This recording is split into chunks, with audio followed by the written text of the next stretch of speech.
അടിമാലി കൂമ്പൻപാറ മണ്ണിടിച്ചിലുമായി ബന്ധപ്പെട്ട റിപ്പോർട്ട് 2 ദിവസത്തിനകം സമർപ്പിക്കുമെന്ന് Devikulam sub collector VM Arya 24നോട് പറഞ്ഞു. ദേശീയപാതയിലെ വൻ മണ്ണിടിച്ചിലിന്റെ കാരണം കണ്ടെത്താനുള്ള പരിശോധന ഇന്നാണ് തുടങ്ങുക. പരിശോധനയ്ക്കായി വിവിധ വകുപ്പുകളിൽ നിന്നുള്ള ഉദ്യോഗസ്ഥരുടെ പ്രത്യേക സംഘത്തെ നിയോഗിച്ചിട്ടുണ്ടെന്നും സബ് കളക്ടർ VM ആര്യ. ക്യാമ്പുകൾ നമ്മൾ എത്രയും പെട്ടെന്ന് ഡിസ്പേഴ്സ് ചെയ്ത് ആൾക്കാരെ താൽക്കാലികമായിട്ടൊരു സുരക്ഷിത സ്ഥാനത്തേക്ക് എത്തിക്കാനുള്ള സ്റ്റെപ്പാണ് ഇപ്പോൾ നടക്കുന്നത്. അപ്പോൾ നാളെ അല്ലെങ്കിൽ മറ്റന്നാൾ കൊണ്ട് തന്നെ ക്യാമ്പ് പിരിച്ചുവിടണം എന്നുള്ളൊരു ലക്ഷ്യമാണ് നമ്മുടെ മുന്നിലുള്ളത്. നമ്മൾ കുറച്ച് ക്വാർട്ടേഴ്സ് കണ്ടെത്തിയിട്ടുണ്ട്. പിന്നെ അതുപോലെ ചില ഫ്ളാറ്റുകൾ ഒഴിഞ്ഞു കിടക്കുന്ന ചില ഫ്ളാറ്റുകൾ നമ്മൾ കണ്ടെത്തിയിട്ടുണ്ട്. പൂർണ്ണമായിട്ട് തകർന്ന 8 വീട്ടുകാർക്കാണ് ഫസ്റ്റ് നമ്മൾ പ്രയോറിറ്റി. അവരെ മാറ്റി കഴിഞ്ഞുടൻ ബാക്കിയുള്ള വീടുകാരെ നമ്മൾ മാറ്റുന്നത്. നാളെ തൊട്ട് ടീം ഒരു ജോയിന്റ് ഇൻസ്പെക്ഷൻ ടീമിനെ കോൺസ്റ്റിറ്റ്യൂട്ട് ചെയ്തിട്ടുണ്ട്. അതിന്റെ ഓർഡർ ഇന്നായി. തഹസിൽദാരാണ് കോർഡിനേറ്റർ. പിന്നെ NHന്റെ ടീമുണ്ട്, ജിയോളജിസ്റ്റ് ഉണ്ട്, സോയിൽ അനലിസ്റ്റ് ഉണ്ട്. 2 ദിവസത്തിനകം ഒരു ഇമ്മീഡിയറ്റ് റിപ്പോർട്ടും 4 ദിവസത്തിൽ വിശദമായിട്ടുള്ള ഒരു റിപ്പോർട്ടും എന്നുള്ളതാണ് അവർക്ക് കൊടുത്തിരിക്കുന്ന ടാർഗറ്റ്.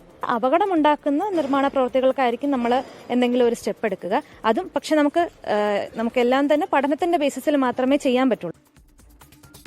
അടിമാലി കൂമ്പൻപാറയിലുണ്ടായ മണ്ണിടിച്ചിലിൽ ബിജുവിന് ദാരുണാന്ത്യം സംഭവിച്ചു. അദ്ദേഹത്തിൻ്റെ ഭാര്യ സന്ധ്യയ്ക്ക് വലത് കാലിന് കാര്യമായി പരിക്കേറ്റു.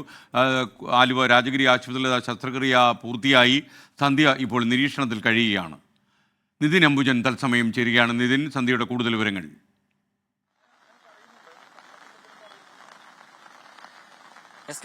Good morning. ഈ അപകടത്തിൽ സന്ധ്യയുടെ അരയ്ക്ക് താഴെയാണ് ഗുരുതരമായി പരിക്കേറ്റത്. വലതുകാലും അതോടൊപ്പം ഇടതുകാലും ചതഞ്ഞെങ്കിലും പക്ഷേ വലതുകാലിലെ രക്തയോട്ടം ഉണ്ടായത് ഏറെ ആശ്വാസകരമായിരുന്നു. പക്ഷേ എന്നാൽ ഇടതുകാലിലായിരുന്നു അതിഗുരുതരമായ പരിക്ക്. ഇന്നലെ 8 മണിക്കൂർ നീണ്ട ശസ്ത്രക്രിയ നടന്നു. ഏതാണ്ട് വൈകിട്ട് 4-ഓടുകൂടിയാണ് ശസ്ത്രക്രിയ അവസാനിച്ചത്. ഓർത്തോ, അതോടൊപ്പം തന്നെ plastic surgery, general surgery, anaesthesia വിഭാഗങ്ങളിലെ ഡോക്ടർമാരുടെ നേതൃത്വത്തിലായിരുന്നു ശസ്ത്രക്രിയ നടന്നത്. അപകടത്തിലെ ഇടതുകാലിന് ഗുരുതരമായി പരിക്കേറ്റിരുന്നു.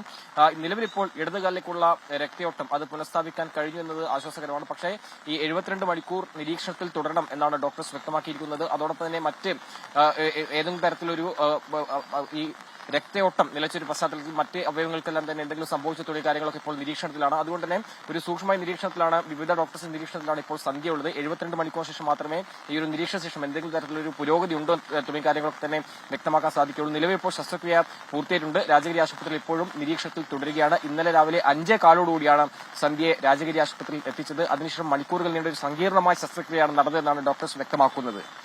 ലോകത്തെവിടെയായാലും ഏത് സമയത്തും 24 വാർത്തകളും ഓഗ്മെന്റഡ് റിയാലിറ്റി പാക്കേജുകളും എക്സ്പ്ലെയിനറുകളും വിശദമായി കാണാൻ ഞങ്ങളുടെ YouTube ചാനൽ നിങ്ങൾക്ക് സബ്സ്ക്രൈബ് ചെയ്യാം.